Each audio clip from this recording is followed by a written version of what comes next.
So here we have a 14.5 pound USDA choice grade beef brisket. We're gonna open this thing up. I'll show you what it looks like. We're gonna trim it down to about 1/4 inch thick of fat. We have quite a bit of fat on the bottom too, so we're gonna get that down to 1/4 inch thick, 1/4 to 1/2. And then we're gonna go ahead and season this up. We'll put a binder on it, and then we'll put our Texas rub on top of it. The whole idea here is we want that salt to begin to pull the moisture out of the meat. We're gonna do this today, set it in the fridge overnight for about 12 hours, and we're gonna start smoking it bright and early in the morning when the sun's coming up. So once you get one of these packages open, you really start to see what you're dealing with. And you can see here, I've got the fat side down for now, and I have some thick fat that I want to cut down right here. I can also feel where it's a little bit hard right here, so I'm going to trim this along the edges just where the meat got dried out. I'll probably cut 1/4 inch off of that. I'm going to save all that meat, throw it in the freezer, and we'll use it for chopped beef, ground beef. Now, when I flip this over, here's where I can see we're about 1/2 inch thick, for example, right here in this soft fat. Now this is actually okay, this fat to have on here. It renders down, essentially it's beef tallow before rendered, but I want to make sure I get rid of the really thick stuff that won't render out into juice, and I don't want to overpower the meat with fat. So I'm just trying to keep this between 1/4 and 1/3 of an inch thick or so. So let me get this flipped over. We'll start doing a little bit of trimming. We'll zoom in and show you what it looks like. And when you have these pieces where the fat feels very, very dense, it's hard, you want to go ahead and trim that off. That's not going to render down. So you want to cut that off where you can. I'm just rough cutting this for now, and then we'll clean it up in a little bit. There we go. Now, I won't even try to turn that into tallow. That'll probably get tossed, but we'll take care of that in a bit. And now we just want to start taking our knife, and where this is thick, we'll trim it down. So I can feel, again, hard fat here, soft fat that'll reduce there. So I want to come over to this section, and I'm just going to bend it a little bit so I can get rid of this thick, heavy stuff. All right, so we have most of this fat trimmed off of the top side, and we went down to about 1/4 inch thick on the bottom. I probably have about 1.25 pounds, maybe 1.5 pounds of trimmings.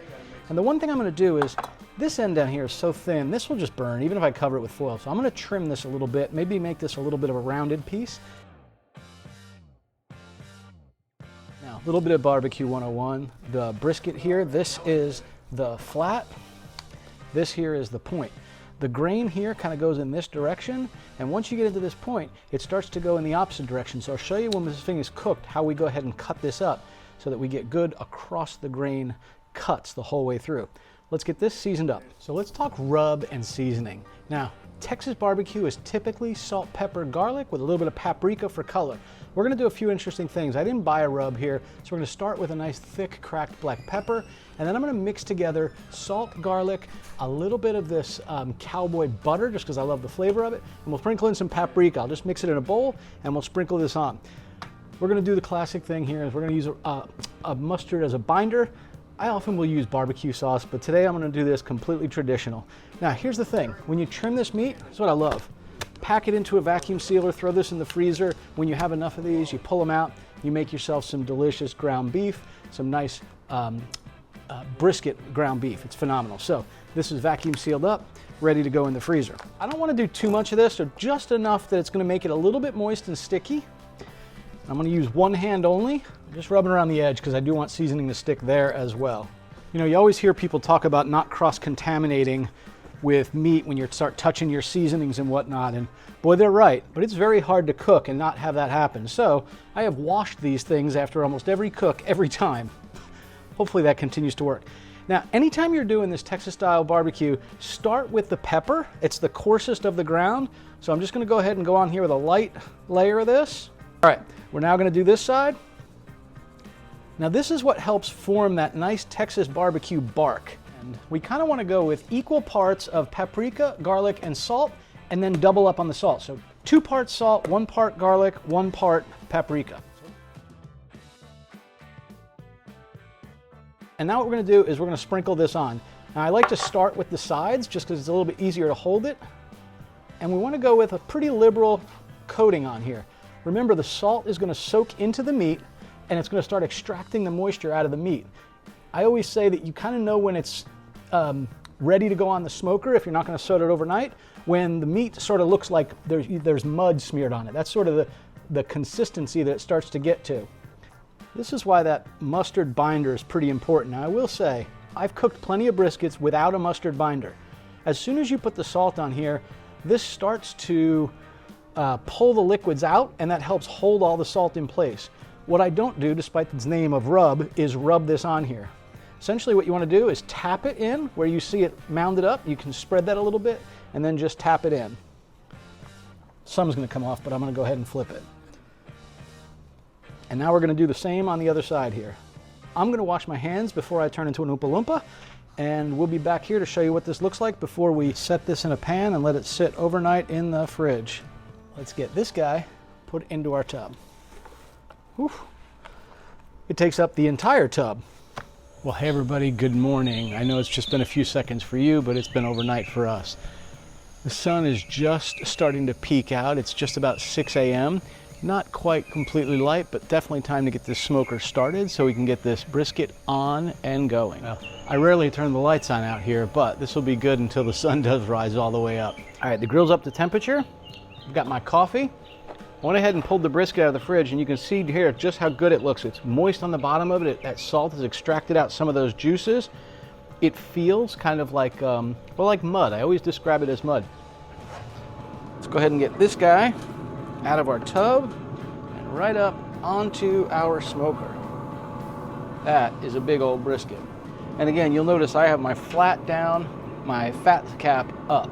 Now we're going to close it up. We'll check it every so often. We'll spritz the top as this starts to dry out from the cook, and then we will pull this off when it's somewhere around 170 to 175. We'll wrap it in paper, we'll put it back in and finish it off. So what's next? Well, I'm going to enjoy my coffee. The nice thing about this is you can run some errands, you can mow the lawn, you can do the things you want to outside. By the way, barbecuing is a great reason to have a beer between temperature checks. But we'll come out here and about every hour to hour and a half, we'll check the temperature, just make sure it's doing well, we'll probe it. We will also probably spritz it about every 45 minutes or so as it dries out. I'm just going to be using apple cider vinegar. You can use whatever you want. I often will use what's in the fridge. So if the kids have some apple juice in there, especially if it's pork, I love to use that. On beef, you can use beef broth. You can use, frankly, you can use water. This thing's going to have plenty of flavor. And all we're really looking to do is build that bark into something that stays moist so it gets thick and crisp and sort of builds up as that outer layer on it.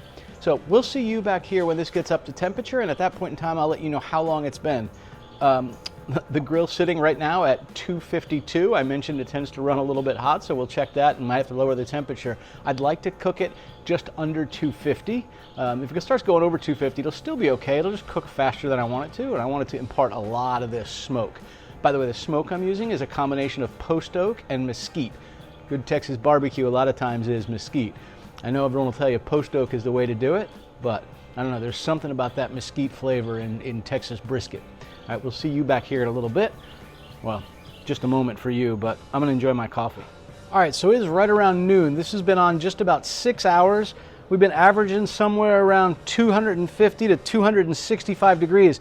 I'm temping between about 175 to about 180, depending on what part of the brisket I'm testing. Go ahead and cut some of this paper here. Now I want to take 2 strips of this. I don't mind if we get a little extra, that's okay. Now what I'm going to do is I'm going to lay this paper out, overlapping itself a little bit, just like this. And I am going to set my brisket right here and begin wrapping in just a few moments. I'm just going to take this brisket, drop it right down here about 1/3 of the way closest to me. Now before we wrap this up, I'm going to spritz it with just a little bit of my apple cider vinegar. Putting it on the paper allows the paper to fold a bit easier, so we'll do a bit of that. Now, if you want to add beef tallow or something like that, by all means, go ahead. I actually like doing a garlic-infused butter on mine, but this little bit of extra moisture wrapped in the paper helps maintain a little bit of the moisture in the meat.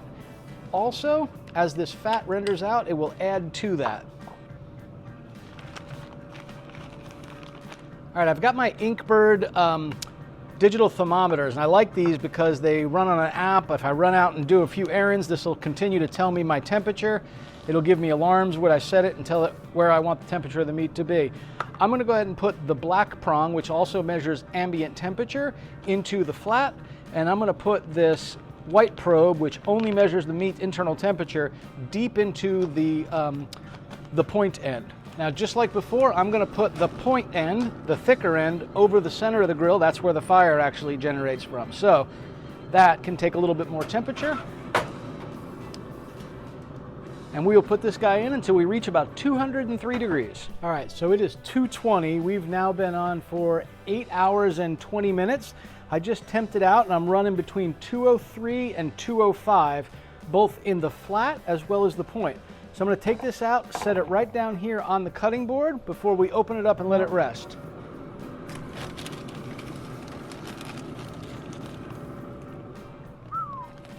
I'm gonna pull these thermometer probes out of here. Let them start cooling down. Now I'm just gonna let this sit for about 30 minutes and then I'm gonna come back out here, we're gonna unwrap it and we're gonna let it rest. So for resting, my wife got me one of these collapsible, actually she got me two of these collapsible bins. So this will be pretty cool. Once we open this up and take a good look at it, we'll pop it in this and then we're gonna keep it at about 140 degrees overnight. Now normally we don't do that. Normally this would be something we'd be having for dinner tonight. However, in this particular case, my daughter comes over tomorrow and we want to have a nice set of meals throughout the day. So this will be held up to temperature. And I know you're thinking, wait a minute, why are you cooking it today if you're going to eat it tomorrow?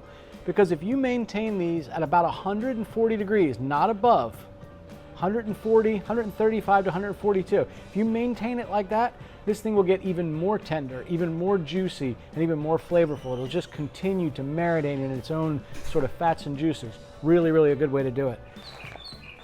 Woohoo, that is juicy. Looks good.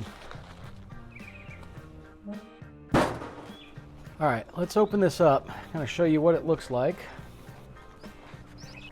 Sometimes there's no graceful way of unwrapping these kinds of things, you know? Now, certainly wring out this juice right onto the meat. That's always a good thing to do. All right, so first off, let me just tell you, this smells amazing. And I can just feel this tender give on this. Feels so good. Look at that brisket. Over here. Yeah, right here. Hey, do me a favor. If you like this video, go ahead and give it a thumbs up. And if you want to see more like it, subscribe to the channel and click on that little bell notification so you get notified of new videos. Thanks. Now, the first thing you want to do is you want to know what direction your grain goes. I'm fairly certain mine goes this way, but I don't recall. So I am going to trim just a small corner here so I can look at that grain. Yeah, that's exactly the way we want to go. Let me just show you this. That is how tender that flat is. Oh, God.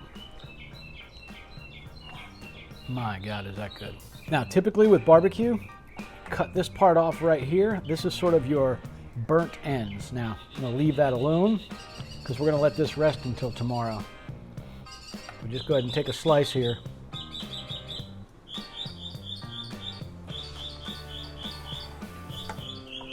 That's exactly what we want to see. We want to see that just break apart if we want to.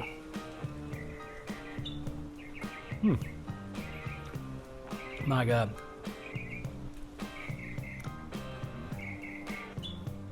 That's amazing. I'm going to take a couple of slices off of here, bring them inside and let a few people try it. And then put this guy right into our resting pan. Let me show you that. These resting tubs are great. I'm going to show you this. I'm just going to slide this over. Because this is still warm, I'm going to use my gloves, but I'm just going to pick this whole thing up carefully, set it in our resting tub. Now here's what I love about this resting tub. Basically, you can take this thing, it's telescoping. This can just get covered right up. And we'll put this right under a nice little heat lamp, let this sit so it stays at 135 to 145 degrees. That is going to rest.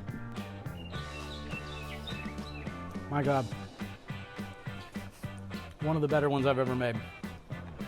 Texas-style brisket. It's the next day. We put this back in the smoker just to get it heated up to about 145 degrees. We kept it overnight at about 120. I couldn't quite get it to 140 overnight. But let me show you what these slices look like. It's exactly what you will see in barbecue. Just pull apart. Okay, bud? I know you've been waiting on this. Oh my God. Ready? Good? It's like bringing a smile to my face and so good. And it's cozy too. Translation, it's so good it was bringing a smile to my face. I'm so salty. All right, one more, here.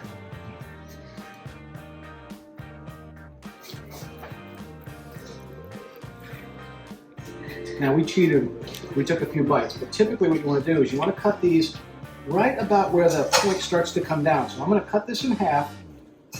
And the reason I do that is because the grain runs two different ways on this. On this piece, the grain is running this way on the flat.